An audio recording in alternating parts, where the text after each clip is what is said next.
ว่าคนอื่นได้ยินแล้วมันขมขื่นฝืนใจทำหน้าเสยเสยแต่ทางหัวใจข้างในสะอื้นดังตกเป็นทาสจำเลยให้เขาเสล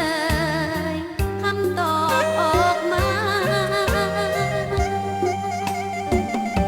บ่ได้ตั้งใจจะไปเป็นใหญ่เป็นน้อยเบื้องหลังมีผู้เฝ้าคอยลูกน้อยและพันละยามาหูทีหลังน้องนางน้ำตาน้องนาคำเว้าไอหวานออกมาบ่มีปัญหาว่าโสดสิ่งมือถือสื่อให้รถใหญ่รถน้อยอ้อยใจน้องได้บ่มีความหมายอายมอบให้เพื่อปิดความจริงบ่ได้หัวใจเพียงแต่ได้เครื่องใส่บางสิ่งเจ็บทั้งอายหลอกเหมือนลิงเมื่อได้ยินสาวบ้านกล่าวควันตัดใจจากอายบ่ต้องโทรมาน้องจะทำใจเลิกลา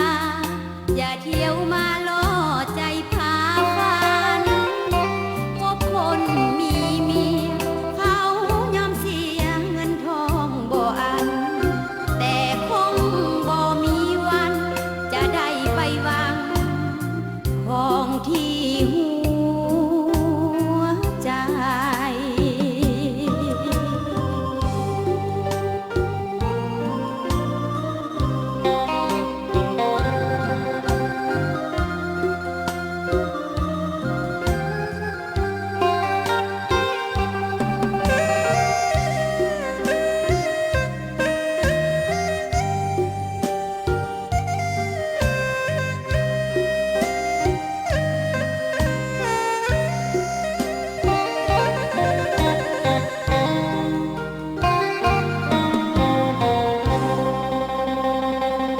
มือถือสื่อให้รถใหญ่รถน้อยอ้อยใจน้องได้บ่มีความหมายอายมอบให้เพื่อปิดความจริงบ่ได้หัวใจเพียงแต่ได้เครื่องใส่บางสิ่งเจ็บทั้งอายหลอกเหมือนลิงเมื่อได้ยินสาวบ้านกล่าวควันตัดใจจาก